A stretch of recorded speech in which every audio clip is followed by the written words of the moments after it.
Voilà, mesdames et messieurs, nous sommes heureux de vous retrouver pour un forum des héritiers de ce week-end. C'est un grand plaisir de revenir sur les grands faits d'actualité qui ont marqué la semaine qui s'achève. Et avec moi sur ce plateau, les personnes qui ont été plus près de l'actualité, ceux qui la vivent au quotidien, ce sont les journalistes de Héritage Radio et Télévision. À ma droite, Rega Diana, bienvenue. Merci à vous. Merci également à ceux qui nous suivent en direct, surtout sur Facebook, également sur Canal+. Un grand plaisir de vous avoir, l'unique femme sur ce plateau. À côté de vous, notre Dan Chita, qui a toujours été là pour vous. Merci d'être là, Dan. Merci à vous, merci également à ceux téléspectateurs qui sont restés toujours fidèles à ce programme. C'est désormais une grande messe qui retrace un tout petit peu comment marche la République démocratique du Congo. Et avec les thématiques qui nous ont été proposées, je crois qu'on essaiera tant soit peu de faire le 200. D'accord, merci à vous Diane. Diane. Merci. Dan, voilà. Et Jean Bayo à ma gauche, c'est le rédacteur en chef, c'est au fait lui qui façonne l'actualité à l'antenne. Bienvenue, monsieur Jean Bayo. Merci à vous et merci à tous ceux qui sont en train de nous suivre de partout à travers les médias. Et voilà, autant de sujets qui retiennent notre attention aujourd'hui. On parlera de cette 80e session des Nations Unies. Le chef de l'État congolais, Félix-Antoine Tshisekedi, est sur place, à la tête d'une forte délégation. Tout le monde a suivi son discours, comme on pouvait bien s'y attendre. Il est revenu sur les problèmes de sécurité dans l'Est de la République démocratique du Congo, ainsi que d'autres défis majeurs à relever pour l'avancement de notre pays. Deuxième sujet, démission de Vital Kamerhe, c'est fini pour lui. Il n'est plus donc au perchoir de l'Assemblée nationale. Quel avenir politique pour lui? Quel avenir pour l'Assemblée? Qui pour lui succéder? On parlera de ce sujet ô combien important. Et puis, le taux d'échange qui a tendance à baisser à Lubumbashi ou sur l'ensemble du territoire national. Est-ce que cela a de l'incidence sur le pouvoir d'achat des Congolais? On pourra faire des analyses là-dessus. Et puis, réapparition de Gédéon Kyungu dans le triangle de la mort vers Mitwaba. Mitwaba et ses vieux démons, on verra avec Jean Bayo qui était sur le terrain et comment les choses évoluent de ce côté-là. Est-ce qu'on peut encore espérer que cette fois-ci Gédéon pourra connaître sa reddition? Voilà autant des sujets sur lesquels on parlera. On entend par l'Assemblée générale des Nations Unies. Félix-Antoine Tshisekedi sur place, Diana Rega, on préfère être galant. Est-ce que vous avez suivi le discours du chef de l'État? Est-ce que cela a retenu votre attention? Oui, j'ai suivi religieusement. Il faut dire que c'est un discours habituel. Le chef de l'État a toujours parlé comme ça. Il a toujours été serein et dynamique dans sa manière de dire. Et le problème réside au niveau même du contenu, justement, dans le concret de ces messages-là. Ici, il était en train, ça c'est à mon avis, il était encore une fois en train de demander, de solliciter l'aide des pays de la communauté internationale, chose qu'on a toujours fait, mais jusqu'ici il n'y a toujours pas de résultats. Nous sommes allés avec l'Amérique, ainsi de suite, avec le Qatar, mais le cessez-le-feu n'a toujours pas été respecté. Je ne sais pas, ils sont peut-être plus politiques que moi. Il faudrait carrément changer le jeu. Parce que vous ne pouvez pas jouer de la même manière, vous échouez et vous gardez les mêmes jeux. Même au sport, on change de pion, on change le système de jeu et tout sur terrain. Alors moi je pense qu'il est temps que la RDC... Il arrive aussi qu'on change d'entraîneur. Justement, il est temps. Attention, c'est pas ce que je suis en train de dire. S'il faut contextualiser, je n'ai pas dit ça. Ça c'est le football. Seulement qu'ici, en politique, il faudrait peut-être changer les jeux. Voir comment le système de jeu. Oui, comment jouer autrement. Parce que les discours, on en a eu, le chef d'État a parlé, il a tapé d'ailleurs le poing sur la table, mais rien, jusqu'ici rien. Il faudrait voir comment y aller sans ces gens-là. Parce que même le citoyen lambda a compris aujourd'hui que le problème de Congolais, particulièrement à l'est de la RDC, est soutenu ou est entretenu justement par l'Occident. Alors c'est encore une fois auprès de l'Occident que nous allons demander de l'aide. Moi je crois que nous nous flouons un peu, nous nous voilons la face, nous ne voulons pas voir la réalité en face. Et je crois que cette situation risque de perdurer, de durer autant d'années si seulement nous ne changeons pas les jeux. Parce que le chef d'État là qui me suit, même son entourage, ils savent quoi faire. Ils sont, je le dis tantôt, ils sont mieux politiques que moi, ils ont peut-être plus d'expérience. Ils doivent carrément voir comment changer. Parce que là où nous allons, c'est là où il y a des problèmes. Donc c'est un peu ça. Donc, pour vous, le chef de l'État a dit ce qu'il a toujours dit durant toutes ces autres années. Et oui, il n'y a rien de nouveau, il n'y a pas de surprise. Je crois même que dans le chef de nous, les chroniqueurs politiques, ça n'a pas fait buzz parce qu'on est habitué à entendre ça, on est habitué comment dire, que le chef de l'État, je ne sais pas si je dois dire faire des beaux yeux à l'Occident, mais il a eu la même veste bleue de nuit, un peu claire cette fois-ci. C'est-à-dire que rien n'a changé, dans la forme comme dans le fond. Sincèrement, il n'y a eu rien de nouveau. Bon, je me demande si Dan Chita a le même point de vue. Je sens Rega Diana un tout petit peu sceptique en rapport avec ce système des Nations Unies, cette Assemblée Générale des Nations Unies. On dirait que les années passent et ce sont les mêmes discours, les mêmes pleurs, les mêmes plaintes et la communauté internationale ne réagit pas. Est-ce que c'est le même entendement que vous avez, Dan Chita? Merci beaucoup de la question. Alors, il faut dire d'emblée que ces discours de chef de l'État Félix Tshisekedi étaient très attendus, comme dans la plupart des cas, comme d'habitude d'ailleurs par de milliers de Congolais, parce qu'il fallait en tout petit peu rencontrer le thème même de cette 80e session Assemblée Générale de l'ONU qui s'est apaisantie sur, donc le thème disait mieux ensemble 80 ans et plus pour la paix, le développement et les droits humains.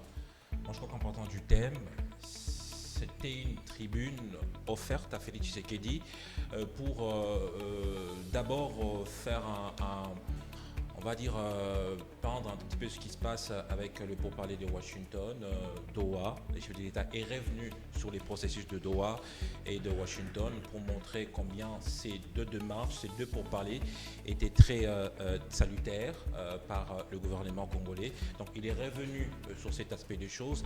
Et question de rappeler encore une fois, parce que Mme Regal a dit, c'est le même discours, de rappeler encore une fois, d'insister cette fois-là pour que Washington prenne en compte toutes les revendications, surtout tous les conflits, on va dire, dans notre pays. Et le chef de l'État en a parlé avec un discours dénonciateur. Il a peint ces tableaux noirs. Mais il a aussi été plaintif, comme d'habitude. C'est ce que Rega Diana disait tout à l'heure. Évidemment, ce qu'il a dit, c'est vrai. Tout ce qu'il a dit. Au lieu de réorganiser les choses plutôt en interne. Non, tout ce qu'il a dit, Félix Tshisekedi, c'était vrai. Les choses ne marchent pas, ne évoluent pas. Alors, en lançant l'offensive diplomatique, je crois qu'il appartenait à Félix Tshisekedi de rappeler encore une fois la communauté internationale à ses responsabilités. Ça rappelle en effet chaque année. Ça devient monotone. Ça devient et il était sur ces temps-là. Il a aussi parlé justement si vous voulez, de ce qui se passait à Doha, qui n'avançait pas, et il était temps de le rappeler pour que finalement ceux qui prennent compte, tous ceux qui prennent, on va dire, dans cette affaire de guerre, prennent conscience en tout cas que la République démocratique du Congo est victime et seule, et il faudrait en fait activer les batteries pour prendre soin de bien présenter les intérêts, parce que là aussi il faut le rappeler, c'est les intérêts qui comptent. Les États-Unis ici, les États-Unis a essayé de se montrer un peu très regardant dans l'affaire interne de la République démocratique du Congo, surtout avec ce qui se passe à l'Est. C'est parce qu'ils vont se retrouver quelque part avec ce que nous avons comme richesse. Et donc le chef de l'État est revenu sur ses discours.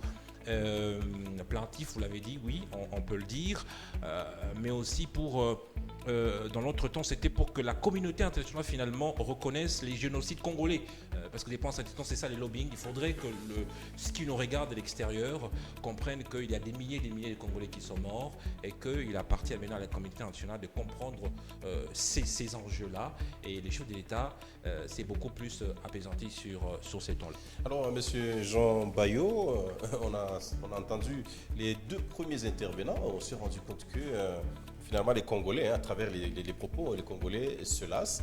Alors, il y a aussi les coulisses du discours du chef de l'État. Il y a ceux qui l'ont accompagné. On parle de plus de 150 personnes qui étaient dans sa suite. Et lorsque le chef de l'État était en train de parler, on a constaté que la salle était plutôt vide. Est-ce qu'on peut dire qu'il n'y a plus d'intérêt à écouter les problèmes de la RDC aux Nations Unies? Bon, on peut dire que c'est protocolaire aussi, la salle vide.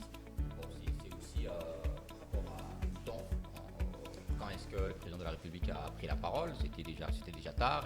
Il est intervenu après plusieurs autres présidents, après plusieurs autres chefs d'État. Et voilà, donc ça peut s'expliquer de cette manière-là. Mais l'intérêt, il est là parce que la République démocratique du Congo, on a vu le président français Emmanuel Macron en parler, on a vu Donald Trump en parler. Et donc, le sujet congolais, il est plus au point d'autres chefs d'État. Et voilà, donc la prise de parole du président Félix Tshisekedi était aussi attendue parce qu'en fait, nous nous occupons pour ce qui est de la 80e session de l'Assemblée générale. Est-ce que de votre part, vous avez senti un Félix Tshisekedi poignant, percutant? Est-ce qu'il a touché le cœur de la communauté internationale dans son discours?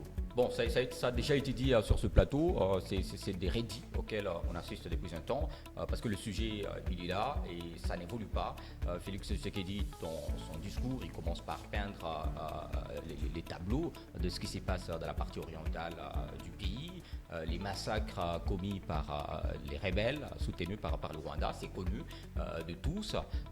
Cette non-reconnaissance de la communauté internationale de tout ce qui se passe à l'Est, notamment les génocides congolais, c'est connu de tout le monde. Et donc, c'est d'abord la première partie, on peint les tableaux de ce qui se passe, les tableaux sombres de ce qui se passe. Et dans la partie qui vient, c'est des plaintes, du silence absolu de la communauté internationale. Mais M. Jean, est-ce qu'il n'est-il pas temps maintenant que notre pays, au-delà de tout ce qu'on peut avoir comme plaidoyer au niveau international, n'est-il pas temps finalement que nous puissions nous réorganiser en interne? Parce qu'aujourd'hui, sur la ligne de front, on entend plus les efforts des Ouazalendo que des FRDC. Les Ouazalendo qui, il faut le rappeler, ne sont plus en odeur de sainteté avec les FRDC. Ils se tirent dessus entre eux.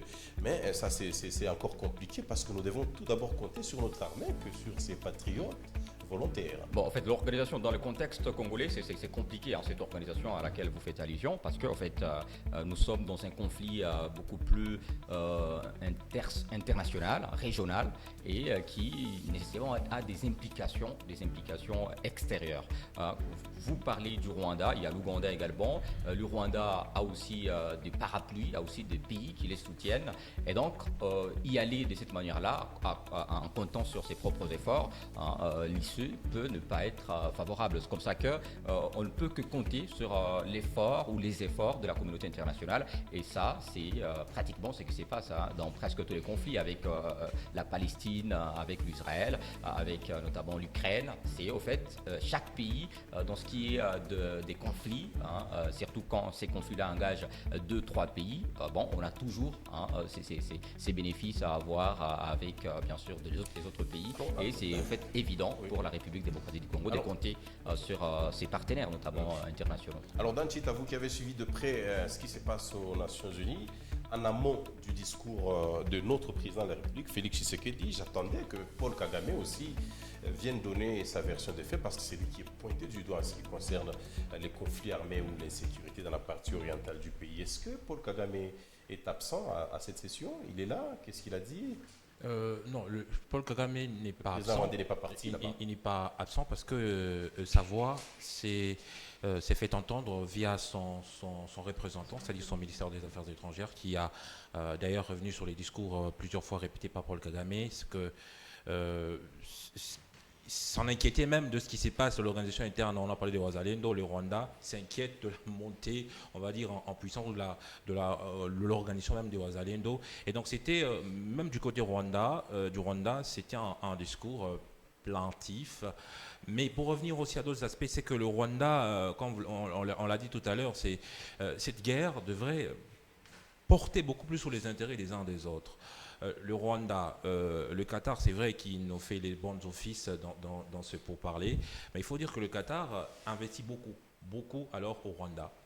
C'est que même sur le plan de comment il faut gérer cette guerre, il y a quand même des choses qu'il faut prendre avec beaucoup de pensée. Mais si le Qatar investit beaucoup plus au Rwanda, alors que c'est le Qatar qui réunit les deux pays, donc le Qatar est juge et parti. Le Rwanda et même les États-Unis, en fait, même la France, pour revenir, c'est comme ça que pour entrer en fait dans le discours même de Félix Tshisekedi, moi personnellement, ça c'est mon avis, j'aurais aimé entendre Félix Tshisekedi un peu plus brutal envers Il a été tendre.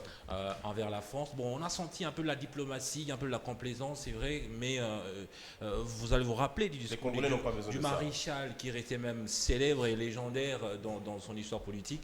Ce que fait, le maréchal a été très, très sévère à un certain moment lorsqu'il fallait parler Zaïre, bon, pour rester dans le contexte. Et Félix Tshisekedi avait tout le temps aussi, je pense, avec peut-être la chance d'être sévère un peu le roi, sévère envers la France notamment, envers tous ces pays, toute la communauté qui ne prennent pas part à notre malheur, on va dire dans ces sens-là. Et voyons les choses dans cet angle. Je pense que la vue du Rwanda, nous, personnellement, ça nous intéresse parce qu'il faut comprendre le point de vue du Rwanda. C'est des prétextes qui ne tiennent pas debout, mais attendre que le Rwanda vienne parler à notre place à cette session de l'ONU, c'était rêvé. On voulait écouter aussi la version du Rwanda, parce que c'est le Rwanda qui est pointé du doigt. Et dans le discours du Rwanda, visiblement, le Rwanda continue à se dédouaner. Et on joue au jeu du ping-pong et ça n'avance pas. La sécurité ne vient toujours pas dans l'Est. C'est ça l'inquiétude. Justement, je crois que le pouvoir central devrait continuer, c'est vrai, avec les efforts diplomatiques, tout en regardant ce que nous pouvons offrir aux autres et pour qu'on se mette finalement dans une position de force, parce que généralement, quand on fait de concessions, c'est soit on est un peu dans un mouvement de faiblesse et c'est comme ça qu'un petit pays comme le Rwanda, on a l'impression qu'ils sont toujours au devant de la scène, alors que nous, on a tout ce qu'il faut pour alors concrétiser la vraie diplomatie existante, tant chantée, tant répétée par certains caciques au pouvoir. Je crois qu'il était temps aussi d'en faire... Alors Regadiana, avant de conclure ce sujet, Félix Tshisekedi à la tribune des Nations Unies, un petit moré, on dirait une homélie, c'est de l'hérédie, on a toujours entendu ce qu'il a dit, mais au-delà de ça, durant son premier quinquennat et même durant les 2 ans ici, il a fait un marathon diplomatique, il a été un peu partout. On a senti qu'il était encore là pour parler de la sécurité de son pays, mais tout ce monde-là fait la sourde oreille. Est-ce que vous avez des propositions à faire à notre pays, à notre gouvernement? En fait, on arrête? On fait comment? Je risque de faire un redit parce que je le dis tantôt, la RDC doit arrêter d'être timide. C'est ce que nous sommes. C'est qui le partenaire de la RDC? Il est avec la RDC, je voulais parler du chef de l'État, la RDC est avec tout le monde et tout le monde n'est pas avec elle. C'est en fait ça le problème. Dan l'a dit ici, le Qatar investit à 75% au Rwanda. Pendant ce temps, la RDC va vers le Qatar justement pour trouver solution. Le Qatar, c'est un mauvais arbitre. C'est tombé caduque. Nous sommes dans un monde d'intérêt. Vous allez voir qu'aujourd'hui, depuis que cette affaire ici de guerre a commencé, on a pointé du doigt le Rwanda et tout, l'Occident ne fait que condamner littéralement ou littérairement ou théoriquement le Rwanda. Mais concrètement, rien du tout. C'est que tout ceci, je crois que dans cette affaire de guerre ici, on ne nous dit réellement pas ce qu'il y a. On se dit, mais attendez, tout le monde sait que c'est le Rwanda qui est derrière M23 et ainsi de suite. Mais pourquoi il n'est pas sanctionné jusqu'ici? Que des sanctions... Aucune sanction, aucune condamnation de la communauté internationale. Ils le disent, la condamnation. En tout cas, il y en a, j'ai suivi dernièrement Donald Trump, c'est qu'on condamne le Rwanda. Oui, mais au fond, il n'y a rien. Il continue justement à soutenir les Rwandais, officiellement comme officieusement. C'est que nous sommes timides, nous sommes naïfs parfois à la RDC. Les chefs d'État, quand il y va, comme l'a dit Dan ici, que Mobutu était parfois dur envers ceux qui étaient en face de lui. C'est que ça a amené un peu de respect à l'époque, le Zaïre. On craignait Mobutu. Il y a des discours de Mobutu qui retentissent encore dans nos oreilles jusqu'aujourd'hui. Quand il frappe, eh ben, vous allez écouter, il vous intimide un peu, et puis ça avait des résultats. Aujourd'hui, le chef de l'État, il est en tout cas très bien éduqué. Il est très doux. Du coup, ça ne colle pas avec sa population. Et là, le chef d'État a une population un peu chaude. Croyez-moi, si aujourd'hui, il ose seulement, il y a un invité d'ailleurs qui l'a dit ici, c'était sur ici direct, il a dit, si seulement, même par un semblant de mot, le chef d'État disait qu'il faudrait attaquer le Rwanda, vous allez voir ici, là. Le Rwanda va bouger et tout, je ne sais pas moi. Même si c'est pas... Mais le Rwanda est toujours sur les qui-vive à la frontière. Oui, c'est et il y aura effusion de sang. Si peut-être que le chef de l'État ne veut pas perdre. Même si on ne se sent pas... Oui, c'est vrai, la guerre s'est faite chez nous. et que s'il fallait qu'il y ait guerre, c'est nous qui serons en plus perdants. Ça c'est connu. Mais quand même, il faudrait les intimider un peu, ces gens. Il a dit les petits Rwandais. Pourtant, les petits Rwandais nous fait mal. Il est petit, mais il nous fait mal. On ne va pas se voiler la face. Merci beaucoup, Rega Diana. Alors, pour conclure ce dossier, que reste-t-il de Doha et de Washington en rapport avec ce qui se passe aux Nations Unies? Cela marche aussi avec le processus de Doha et de Washington. Apparemment, ça tourne en rond, monsieur Jean Bayo. Oui, ça tourne en rond et en fait, les fautes sont partagées, parce qu'il y a de l'autre côté les rebelles qui accusent à Kinshasa, parce qu'on est justement resté sur un point, notamment la libération de prisonniers, donc l'échange de prisonniers. C'est à ces niveaux précisément que les deux parties ne s'entendent pas.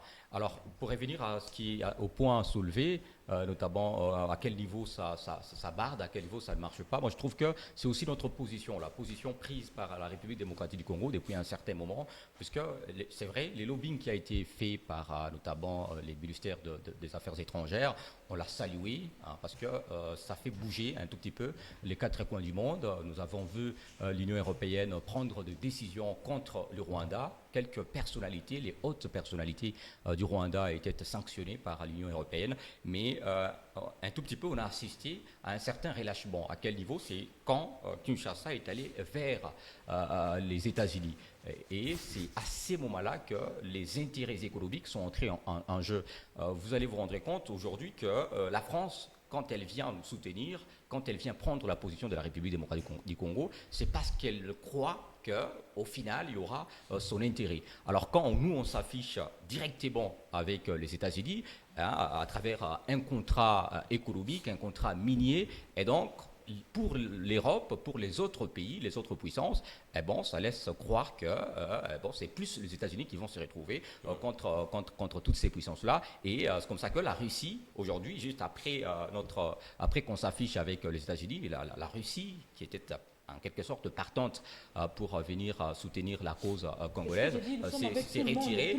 Oui, en fait, la République démocratique du Congo ne sait pas sur quel pied danser, et on n'est pas aussi solide en termes de décision. Ça veut dire aujourd'hui on peut prendre telle décision, le lendemain on prend telle autre. On ne sait pas, aujourd'hui on peut s'afficher avec le Qatar, le lendemain c'est tel autre pays. On ne sait pas, aujourd'hui on soutient Israël, le lendemain c'est Palestine. On ne sait pas qui soutenir. On parle de la diplomatie agissante. Avec Thérèse Kaikouamba Wagner. Diplomatie agissante, c'est aujourd'hui que l'on peut voir, constater les effets, parce qu'on ne peut pas être en train de chanter d'une diplomatie agissante pendant que sur le terrain on ne voit presque rien. Les États-Unis qui ne voient que leurs intérêts. Aujourd'hui, quand sur le terrain on pense que les États-Unis ont compris que c'est difficile de déployer dans l'est de la RDC ces firmes américaines, et voilà, Washington n'évolue pas, Doha n'évolue pas. Ce sont les intérêts économiques qu'on voit, ce sont les intérêts économiques qui font aussi que les autres pays censés nous venir en aide se retiennent, et voilà. Et en attendant, dans l'Est, la situation politique ne fait que se détériorer. Exactement. On a suivi en Zibira, c'est des bombes, c'est des populations qui fouillent, et voilà, la partie Est reste toujours en feu, et c'est vraiment déplorable. On espère en tout cas que dans les coulisses de ce qui se passe aux Nations Unies, il y aura des résolutions, cette fois-là, des résolutions efficaces pour Mais cette fois-ci, on est bien parti parce que nous occupons la vice-présidence de la 80e session de l'Assemblée générale. Donc on est bien cela parti. Va nous apporter quelque chose. On va assister à la définition des priorités mondiales. Non, on va assister parce que toutes ces années on était un peu à l'écart, mais on a la chance d'assister à la définition des priorités mondiales. Donc on a aussi une voix à apporter, et c'est quelque chose de bien. Voilà, dans Chita, est-ce que les délégations congolaises sont encore là-bas ou ils sont déjà rentrés? Jusque-là, en tout cas, je n'ai pas de précision. précision. Est-ce que c'est fini la 80e session? Les débats doivent être en cours. Oui, ça va aller jusqu'au 29. Ouais. C'est jusqu'au 29. Voilà, et c'est s'achève ce premier sujet. Mais je voulais juste placer un petit mot par rapport à ça. Malgré qu'on a l'impression que les choses ne marchent pas, c'est vrai que les échéances telles qu'ont arrêté à Doha ou à Washington, il y a eu certains facteurs qui n'ont pas rentré en compte dans ce pourparler, mais a-t-on appris aussi qu'il y a quand même des commissions de gens qui se réunissent, même si Kinshasa ou le Rwanda ne respectent pas toutes les décisions soulevées, mais il y a quand même des commissions qui se voient et pour voir dans quelle mesure. On l'espère. Et c'est ça la question qu'on se pose.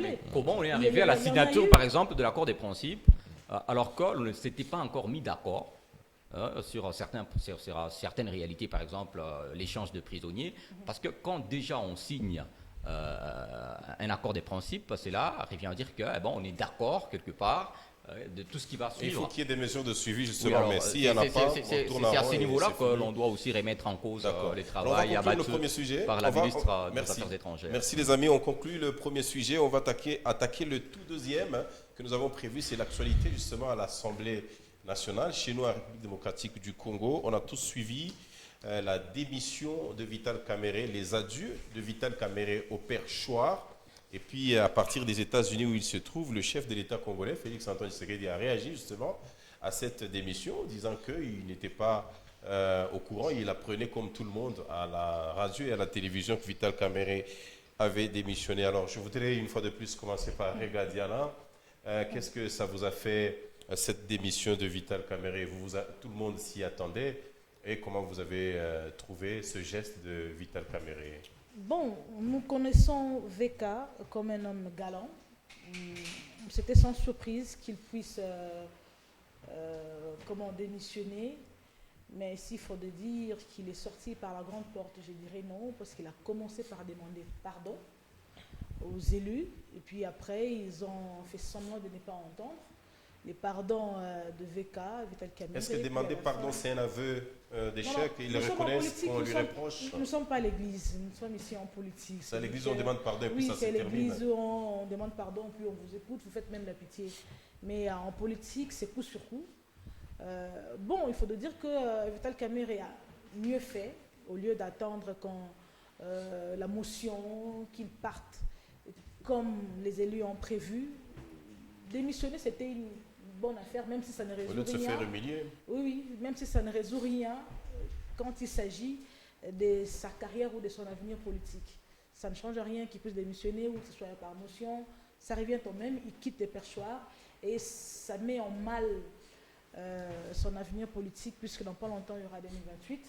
Qui sait comment ça devrait se dessiner? Jusqu'ici, il n'y a encore pas de dessin, en tout cas à mon avis, il n'y a pas de dessin pour 2028, mais en tout cas pour l'UNC de Vital Kamerhe, il y a une route étroite, malheureusement noire. Est-ce qu'il risque la prison après cette démission? Non, je pense pas. Je pense pas.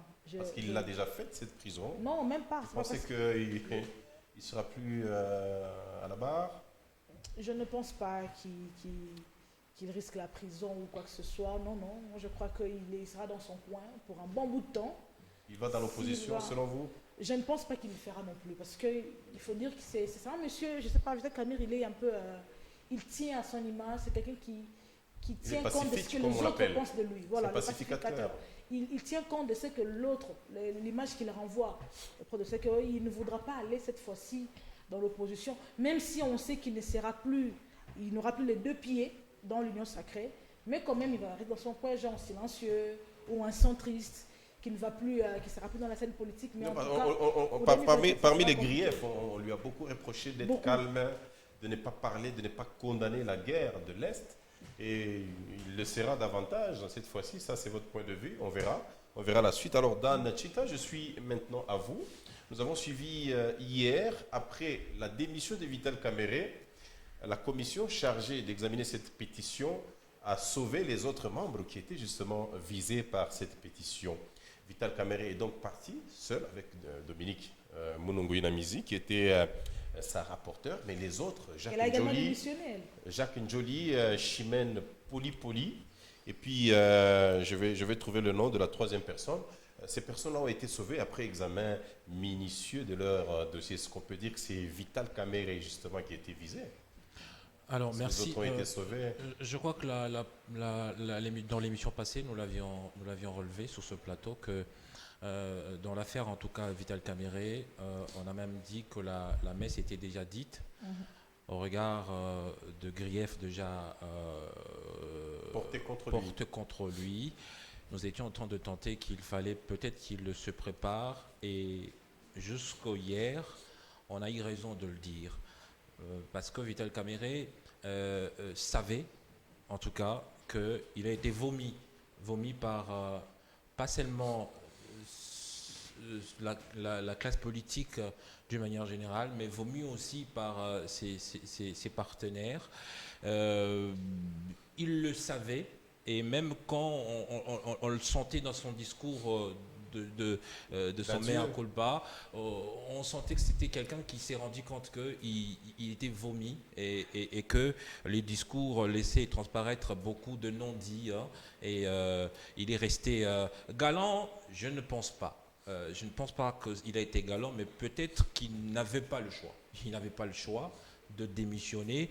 Il a tout simplement voulu anticiper sa destitution qui était déjà très prononcée, et en tant qu'homme politique, il s'est résolu tout bonnement de démissionner. Alors, ce qui est arrivé, il est parti seul avec Madame la princesse Dominique, mais c'est ce qui nous ramène aujourd'hui à dire qu'il était, politiquement parlant, il était lui visé. Hein. On cherchait les à autres ont été sauvés après. C'était lui le problème. Voilà, on cherchait à l'évincer du perchoir parce que Vital Kamerhe voilà, il avait le zèle, il avait de l'espace pour lui, et il prenait un peu de la tangente, hein, et ce qui allait dans l'inverse en fait du pouvoir de Kinshasa. Et donc il fallait mettre de batteries de gens en place pour essayer de le faire partir. On l'a vu, son secrétaire général Kambale aller voir le secrétaire général de l'UDPS, Augustin Kabouya, avant, on va dire...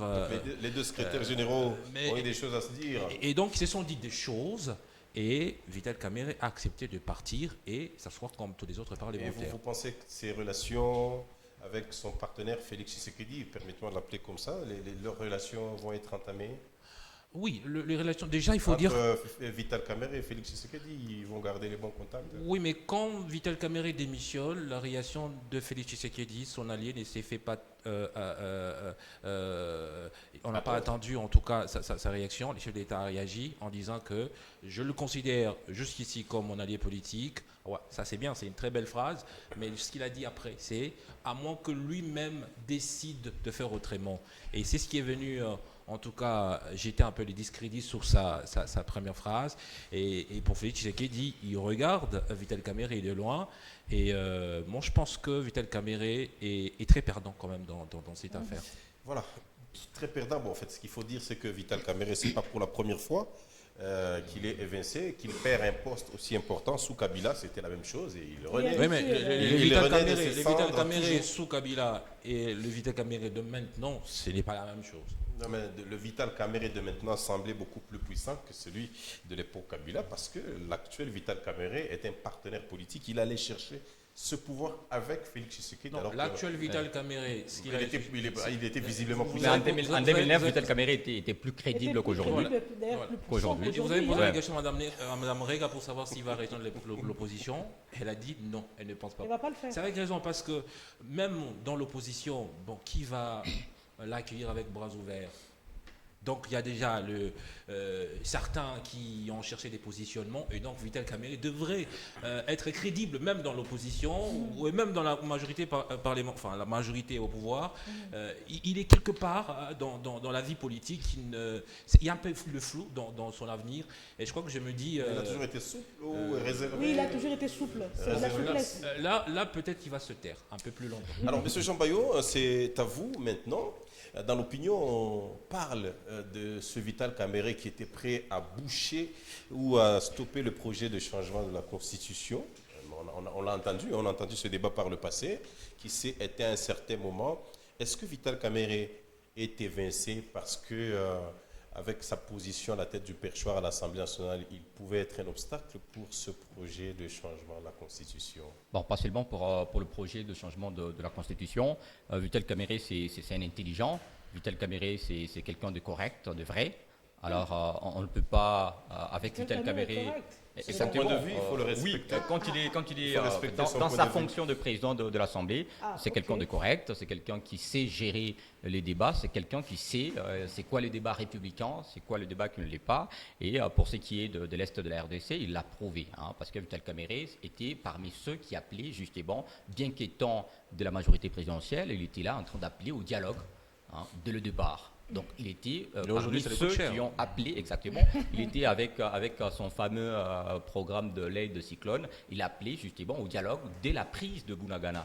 Et donc il voyait un peu différemment les choses, notamment sur le plan sécuritaire, et c'est au fait ça qui ne marche pas avec les régimes actuels, qui veut que tout le monde se conforme à sa vision, qui veut que tout le monde voie les choses comme le président de la République, comme Augustin Kabouya et consorts, et c'est ça qui pose problème. Aujourd'hui, il y a eu à un moment un problème de leadership au sein de l'Union sacrée, et dont est aujourd'hui victime justement Vital Kamerhe, parce que Vital Kamerhe ne pouvait pas obéir à Augustin Kabouya, ne pouvait pas obéir à Mbata, au professeur Au sein de l'Union Mbata. sacrée, ça se tire dessus dans tous les Exactement. sens. Alors, quand on prend déjà Vital Kamerhe comme son intelligence, on pense qu'il est têtu, puisqu'il est intelligent, on pense qu'on veut, parce que plusieurs fois, Donc, quand c'était le un président de frère la à beaucoup République, de projets de quand le l'Union président de la sacrée. République réunissait son présidium, Vital Kamerhe a brillé par son absence assez de fois.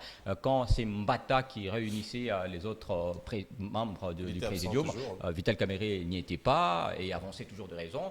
Et on commençait à croire prêté que des peut-être intentions. qu'il ne voulait pas se soumettre à l'autorité. Mais selon vous, Jean Bayo, est-ce que Vital Kamerhe est toujours présidentiable jusqu'à ce jour? Oui, présidentiable, oui. Présidentiable, oui, parce qu'il a été blanchi. Il a encore sa cote de popularité. Il peut Non, encore la popularité, On se non. rappelle qu'il y a eu des élections de 2011, je crois, La où il était popularité, troisième. la popularité, C'est quand même non. un animal politique. La popularité, non. Parce que vous allez vous souvenir, en 2009, quand il a démissionné du Perchoir, il y a eu de manifestations, il y a eu de secousses, notamment dans la partie orientale, son fief. Mais cette fois-ci, aucune manifestation n'a été organisée. Même ses quand propres on est entré frères en l'ont contact, vomi. exactement, même quand on est entré en contact avec nos correspondants de l'espace oriental. Bon, c'est vrai que la population n'appréciait pas la démarche de député, mais on ne condamnait pas. Parce que Vital Kamerhe n'est pas aussi quelqu'un qu'il faut soutenir, notamment quand il faut parler du développement de la partie orientale. Il a contribué très peu au développement de la partie des Bukavu particulièrement. Les routes sont lui, il est du en Sud Kivu, état hein. naturel, exactement. Donc, c'est quelqu'un que la population ne peut pas soutenir aujourd'hui. En fait, Et, cette sa population lui avait popularité- interdit de revenir collaborer avec Tshisekedi. Je crois que ça peut être dans ce sens-là. exactement. Que cette fois-ci, ils ont dit, bon, voilà, on t'avait interdit. Exactement, donc il a Tu es responsable de il a ce qui perdu t'arrive. sa cote de popularité justement par son inaction face à ce qui se passe dans sa contrée, notamment au Sud Kivu. Il n'a pas été présent quand il fallait prendre la position du Sud Kivu, de la population du Sud Kivu, quand il fallait défendre les intérêts du Sud Kivu. Et aujourd'hui, il est en train d'en payer parce que quand il a démissionné, quand il a annoncé sa démission, on n'a pas vu de manifestation, on n'a pas vu de personnes dans des rues. Donc, parce plus que, en tout plus isolé, simplement, Vital on Kamerhe. croit de moins en moins à Vital Kamerhe. Et Dan Chita, est-ce que Vital Kamerhe, Dan Chita et Regadiana, Vital Kamerhe est-il encore présidentiable? Est-il encore cet animal politique qu'on a connu dans le temps dans ce pays? La question est à vous deux. On peut encore croire en Vital Kamerhe pour l'avenir politique de ce pays? En tout cas, en RDC, moi je crois que Lazare peut ressusciter. En RDC, vous pouvez dormir et vous réveiller. Non, on vous dit ami de maintenant secrétaire général de séjour. En RDC, il n'y a rien d'étonnant, surtout quand on parle d'un messieurs d'une tête, d'une figure de proue, de la politique comme Vital Kamerhe. Je crois que c'est possible, mais il faut dire que ça va prendre un peu de temps. Parce qu'il faut dire, il n'y a pas que l'affaire la population de Kisangani qui a essayé de vomir Vital Kamerhe. Il y a aussi cette affaire de 100 jours qui pèse sur lui. Le procès 100 jours pèse aujourd'hui sur Vital Kamerhe. Parce qu'il faut dire, même moi ici avant, je le prenais pour un monsieur vraiment carré, très honnête là. Je ne peux pas imaginer qu'il pouvait détourner ne serait-ce qu'un 100 francs. Mais via le procès aujourd'hui, beaucoup de gens, surtout les citoyens lambda ici, qui ont juste vu Kamerhe de l'autre côté, on s'est dit, attends, il n'est pas crédible. Et puis voilà, comment on dit, les procès 100 jours pèsent sur lui. Maintenant là, c'est l'Assemblée provinciale où on l'accuse de beaucoup de choses. Je crois que c'est vrai, il est présidentiel, mais il faut laisser le temps. Il faut qu'il prenne un peu de temps de silence pour rebondir plus tard. Merci. Et puis voilà. Dan Chita, Vital Kamerhe peut-il encore renaître de ses cendres, comme on l'a vu par le passé? Oui, bon, là, ça dépendra maintenant de cartes, de cartes qu'il va jouer dans l'avenir, parce qu'il faut quand même qu'il fasse le choix. Est-ce qu'il va rester longtemps dans une famille où on ne veut pas de lui, où on ne veut plus de lui? Je parle ici de l'Union sacrée. ou carrément il peut essayer de se repositionner en embrassant l'opposition. Ouais. Là aussi, il faudrait voir comment il faut y aller. Il va y aller avec quel argument, il va y aller avec quelle posture. Et là encore, au niveau même de l'opposition, il y a des vrais problèmes. L'opposition est plurielle, on ne sait pas se mettre d'accord. Et je crois que ça va aussi peser de ce côté-là. Bon, Vital Kamerhe... N'est-il pas temps pour lui de réorganiser l'UNC, visiter ses bases et puis se refaire une santé populaire? Bon, déjà réorganiser l'UNC, il faut encore savoir si il va encore garder des gens au sein de l'UNC. Si le régime, on va dire Félix Tshisekedi, pioche dans l'UNC, je vois très mal les gens résister à l'appel de Félix Tshisekedi. Et donc, surtout le coup, Vital Kamerhe, moi, si je dois le conseiller, c'est peut-être voir dans quelle mesure penser rejoindre peut-être l'opposition, qu'il ne le ferait pas, c'est une pilule amère, mais comment aller vers l'opposition? Il reste 3 ans devant. Évidemment, il peut se parler, il peut se parler. Il n'y a pas un danger d'être devant la barre quand on rejoint l'opposition? Voilà, ils peuvent se parler, ça, à condition qu'ils se parlent et qu'ils se montrent un peu plus crédibles aussi, parce que l'opposition... il y a quand même beaucoup, il y a à boire et à manger dans notre opposition. Je crois que si Vital Kamerhe décide de rejoindre l'opposition, mais bon, avec tous les déçus, tous les déçus de Félix Tshisekedi, tous les frustrés de Félix Tshisekedi, ils vont l'accueillir à bras ouverts là-bas ou il y aura de la méfiance? Pas à bras ouverts, mais peut-être essayer de le caser quelque part. Oui, mais les risques Rega, sont gros. Je reviens à Jean Bayo Rega. Avant de conclure avec ce sujet de Vital Kamerhe, pensez-vous qu'après avoir démissionné du perchoir de l'Assemblée nationale, Vital Kamerhe peut également avoir de la crédibilité au sein du présidium de l'Union sacrée, ou alors il peut encore démissionner de là? Comme ça, il reste moi libre. je les conseillerais de quitter carrément, parce que Dan l'a dit. Quitter l'Union sacrée. Oui, il ne faut pas rester dans une famille où on ne veut plus. En fait, ils l'ont démontré. L'UDPS ne voulait plus de Kamerhe, c'était clair. C'est que quand on ne veut pas de toi, mieux vaut quitter la chose bien avant d'être sali, avant que tu... Il a démissionné, il a quitté avant. Oui. En fait, c'était tard. Rester dans ces présidiums, ça serait comme s'il s'accrochait... il s'accrochait dans le vide, parce que des gens ne veulent plus de toi, on t'a laissé tomber. Même si le chef de l'État dit non, j'ai appris comme tout le monde, non mais d'emblée moi je dis que c'est faux. On est à RDC, nous savons comment ça fonctionne.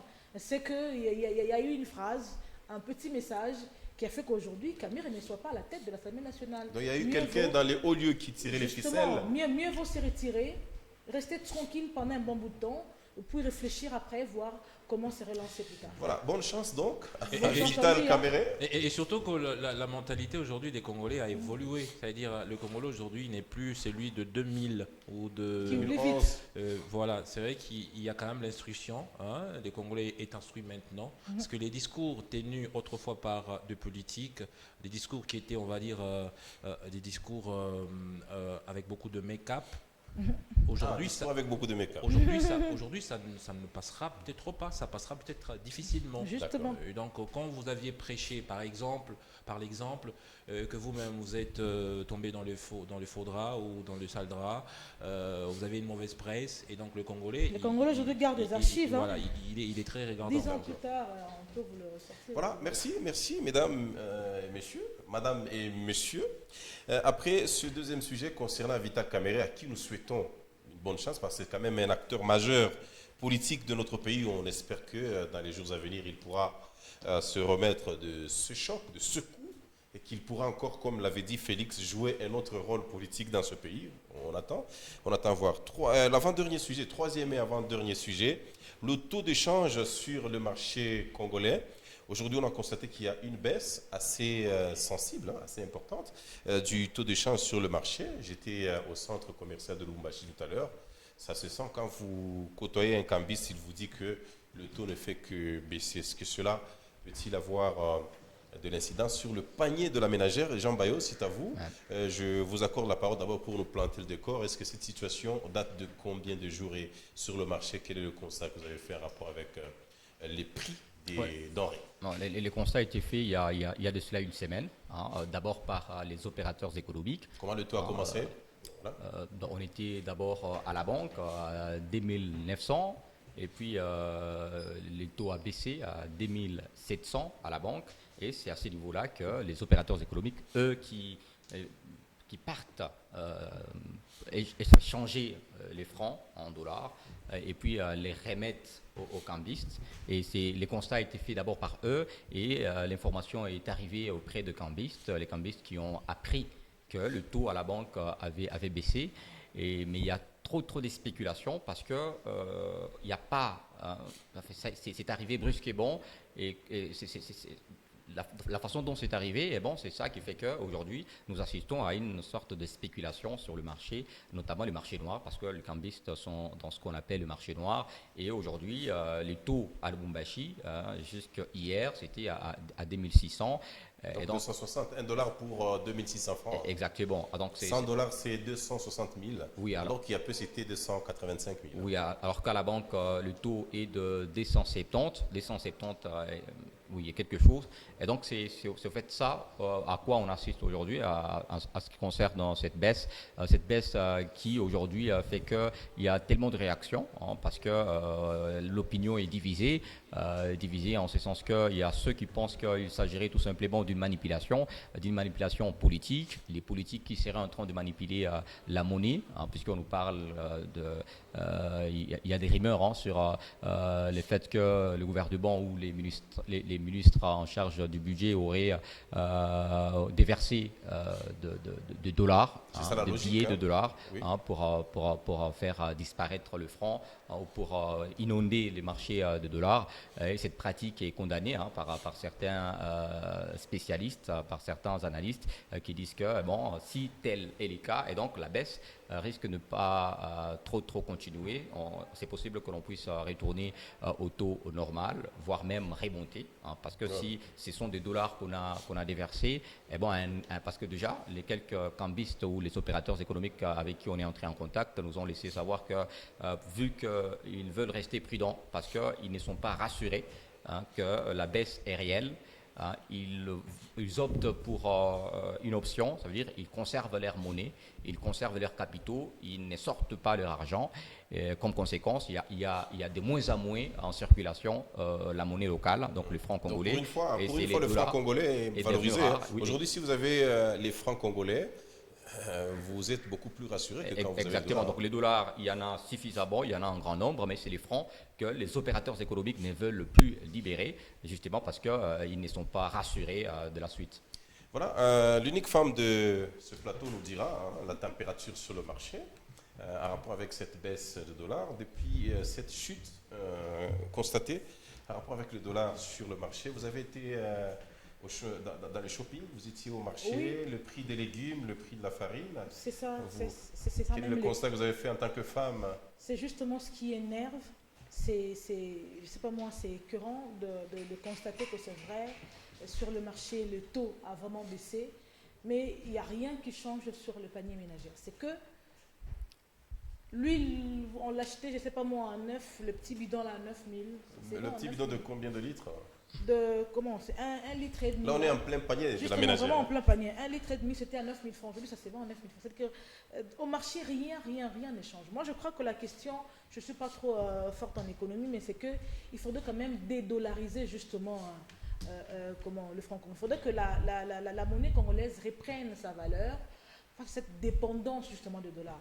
Je ne sais pas si le REDAF l'a vraiment dit, que l'information, si... Le REDAF, c'est Jean Bayot, oui, à l'attention de ceux qui nous suivent. C'est Jean Bayot, le REDAF, c'est que si cette information était vraie, moi, je ne sais pas ce que je dirais au vieux Mouzouto, parce qu'il est assez expérimenté sur cette question économique. C'est que comment déverser le dollar sur le marché et pour qu'il y ait baisse de la monnaie locale. C'est ça la logique. Nous sommes chez nous ici, nous devons justement, c'est les contrées qui devaient se produire, je ne sais pas si je me trompe, nous devions avoir plus de la monnaie locale que de dollars, mais pas l'inverse. Alors, je me demande, comme on dit à Lingala, c'est pour équiter les nini. D'abord, déjà que l'information en réalité... Est-ce qu'il ne faut pas accorder un peu de temps à ça? On n'en a pas. C'est quoi la raison? On ne sait pas concrètement. Est-ce que ce n'est pas parce que les opérateurs économiques, Regadiana, est-ce que ce n'est pas parce que les opérateurs économiques avaient acheté à l'ancien taux, à l'extérieur, qu'ils doivent d'abord écouler la marchandise qu'ils ont pour voir la tendance après? Ça peut aussi être ça la raison. Et nous, et les bailleurs ou comment les eux, tous nous subissons en fait cette dollarisation que nous avons à RDC. C'est-à-dire qu'aujourd'hui, vous allez voir si seulement votre petit, le petit billet de $20 là, et juste, il y a derrière ici... Petite fissure. Petite fissure, donc ça c'est encore mieux. Si vous prenez votre stylo, vous faites ça sur $20, c'est-à-dire que non, c'est compliqué, on vous coupe 6 000. Pourtant, avec les francs congolais, vous pouvez couper, c'est-à-dire que rajouter un peu de colle là, on l'utilise normalement. Mais je ne sais pas moi, déjà l'information. Et même prendre une partie d'un billet de 5 000 francs, vous rattachez un gros billet de 20 000 francs. On a encore plus de la valeur. Alors, à la monnaie étrangère, à la monnaie locale, et c'est énervant. Oui, je voudrais écouter Dan Chita sur la question. Baisse visible ou apparente du taux d'échange sur le marché. Aucune communication de la Banque centrale, aucune communication officielle du ministre des Finances ou du budget. Est-ce qu'on peut parler de la simple spéculation? Parce qu'il n'y a aucune communication officielle. Justement, c'est ça en fait. On spécule sur cette baisse du dollar américain. Hier, il y a même des gens qui n'acceptent pas de changer. En fait, quand vous venez avec un billet de dollar, on vous dit non, on ne sait pas, on va changer à quel taux. Il va te dire franc ici. Et oui, tout simplement pour s'échapper. Donc on ne comprend pas très bien ce qui se passe. Et moi je crois qu'en plusieurs d'ailleurs, il faudrait qu'on arrive à valoriser notre monnaie nationale, le franc congolais. Moi ça peut être quand même une bonne piste surtout dans ce secteur-là. Et aussi parce que tout ce que nous faisons aujourd'hui, nous achetons en dollars, nous faisons tout en dollars, nous payons nos loyers en dollars. C'est ça les prix. Les bailleurs même qui vous exigent les dollars, vous payez en dollars et ils sortent, ils vont au supermarché. Il va chercher le franc congolais alors qu'il venait à peine de refuser le franc congolais. Et donc, moi, je trouve que les autorités devraient, quand on prend des dispositions, des mesures, il faudrait qu'il y ait aussi des politiques d'accompagnement. Tout à fait. Voilà. On dit il faut faire de transactions, en francs congolais, mais il n'y a pas de aujourd'hui, ceux qui sont payés à la fin de chaque mois en francs congolais, ils sont tout heureux par rapport à ceux qui touchent en dollars. Oui, mais jusqu'à quand Jean-Paul a dit jusqu'à quand. Donc on craint que 1 ou 2 jours après, qu'on connaisse autre chose. Mais la bonne baisse doit être mondiale, donc la tendance doit être mondiale, parce que ça doit toucher la Zambie par exemple, comme nous importons tout de la Zambie. Donc une fois que la Zambie est touchée... De toute l'Afrique australe jusqu'en Afrique du Sud. Exactement. Si nous importons de la Zambie et que là-bas c'est les taux normaux, donc c'est impossible que les prix puissent baisser ici. Donc c'est compliqué. Parce qu'en Zambie même, la monnaie nationale est très valorisée. Justement. Alors, le sujet est très économique, très technique. J'aurais souhaité avoir un économiste sur ce plateau. Je voudrais qu'au courant de la semaine, le REDAF est là, qu'on puisse faire parler un bon économiste qui explique bien la chose. On pourra y revenir, bien entendu, parce que le sujet touche au plus haut point notre quotidien en tant que ceux qui consomment le foufou, ainsi que les denrées de première nécessité. Alors le tout dernier sujet, pendant quelques secondes, chacun va s'exprimer là-dessus, en attendant de voir la situation sécuritaire dans le territoire de Mitoaba. Jean Bao, c'est vous qui étiez sur le terrain. Gédéon Kyungu-Mutanga refait surface contre toute attente. Qu'est-ce qu'on peut retenir de cette résurgence de l'insécurité dans ce qu'on a appelé par le temps passé le triangle de la mort? D'abord, c'est une surprise, un malheur pour Mitoaba, ce territoire qui est resté presque en arrière-plan, en parlant du développement du Haut-Katanga. C'est un territoire d'où est parti le problème depuis tous ces temps. En fait, à chaque fois que l'on parle de conflit, ça part toujours de Mitoaba, à ce qui concerne le Maï-Maï et consorts. Les Bakatakatanga, comme on les appelle. Une fois, je suis passé par Mitoaba, c'était... il n'y a pas longtemps, vous étiez vers Moulongo. Exactement. Vous êtes passé justement par là. C'était un noir terrible. Je suis arrivé à 21h. Vous avez passé nuit à Mitoaba, justement. On a passé nuit à Mitoaba. Il n'y avait pas d'électricité ces jours-là. Pourquoi vous avez tendance à sourire? Ça vous rappelle... Il n'y a pas longtemps qu'il était là-bas. Le noir. Donc c'est pratiquement une zone oubliée. Et apprendre que Gédéon a fait sa réapparition là-bas, et donc c'est encore mettre à mal l'avis de la population, parce que les autorités ou les services de sécurité voudront aller suivre de près cette histoire. Et quand il y aura conflit, quand il y aura affrontement, c'est la population qui va être la plus perdante. On reviendra bien sûr sur ce sujet. Mais un autre point important, c'est que Gédéon a déjà pris de l'âge. Parce que Gédéon, qu'on a connu il va vers 80 ans. Exactement, aux années 2000. 80 ans, ah bon? Il a déjà pris de l'âge. Et donc, il est né en quelle année, ce Gédéon? On ne connaît pas très bien son âge. Il est mythique, il est mystérieux. C'est pratiquement vieux. Il est mystérieux. Oui, il doit être dans les 70 quelque chose, mais il a déjà pris de l'âge.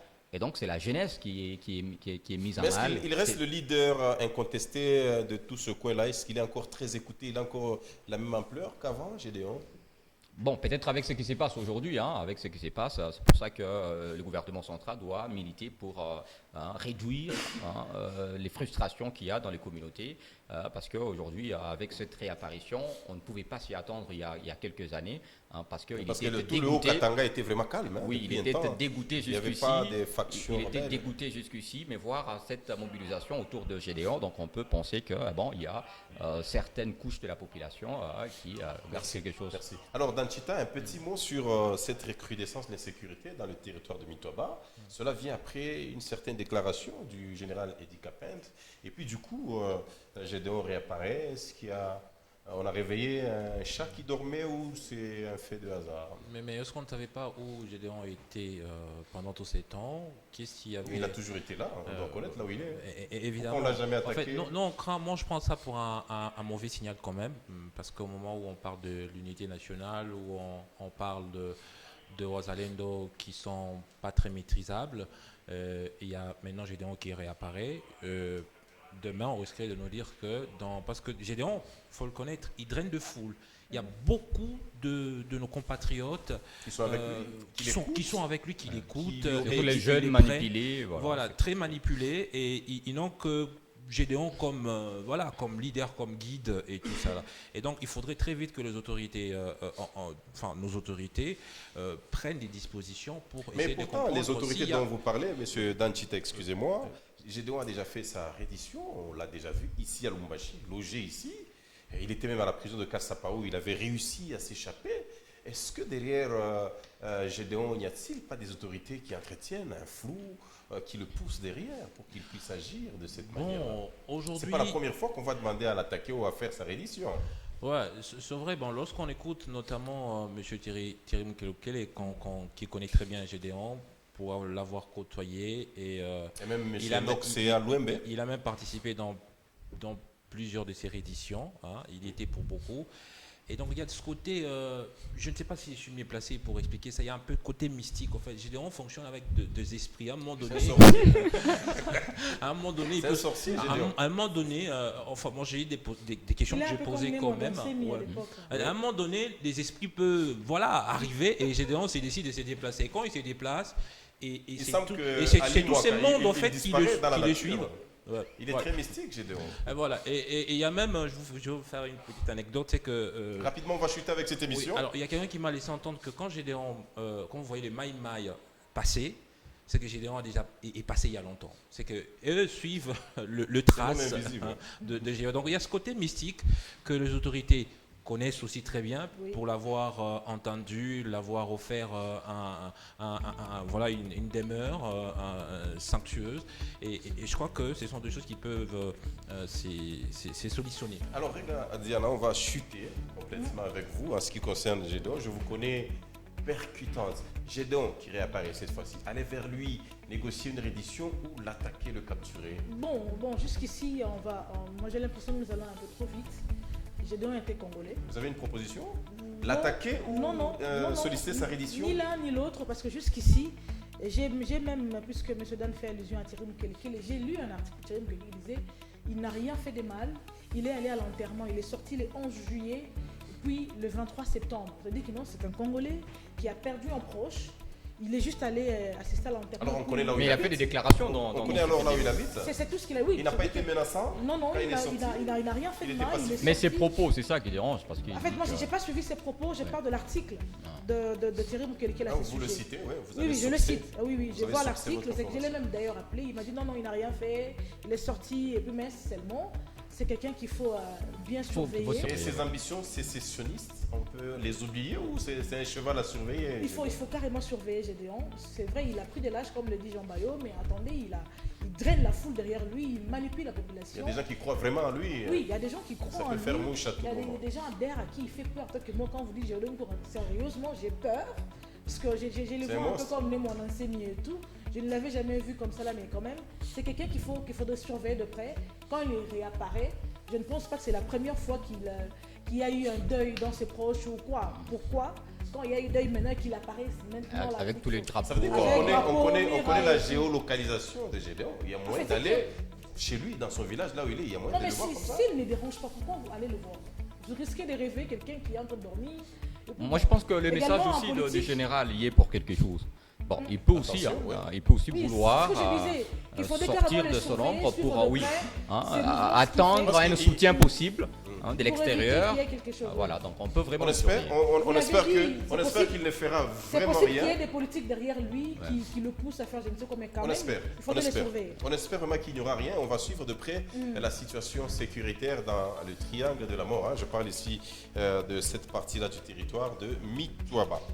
Voilà, ainsi s'achève ce forum des héritiers qui est revenu sur l'Assemblée nationale générale de l'ONU où se trouve notre chef de l'État à la tête d'une forte délégation. Il a tenu un discours que nous avons essayé d'analyser ici. Et puis, démission de Caméré, quelle suite politique pour lui? Et puis, quelle suite de l'évolution politique au niveau de l'Assemblée nationale de notre pays après Caméré? Vous avez suivi les avis des uns et des autres sur ce plateau. On a aussi un tout petit peu effleuré le taux de change sur le marché. Tendance de baisse, mais les prix restent les mêmes selon le panier de la ménagère de Regaziana, l'unique femme sur ce plateau. Et enfin, on a parlé de la réapparition de Gédéon. On verra. On espère aussi qu'il n'y aura pas effusion de sang ou déplacement des populations. Merci, madame, messieurs, d'avoir été de nôtres. Surtout merci à Danchita Regaziana et Jean Bayo. Merci à vous. Merci d'avoir été ici. Et on va conclure donc par là. Très bonne suite de nos programmes sur Héritage Télévision. Forum des héritiers, c'est pour la semaine prochaine. Un autre numéro. Bye bye. Au revoir et à la prochaine. Bye bye.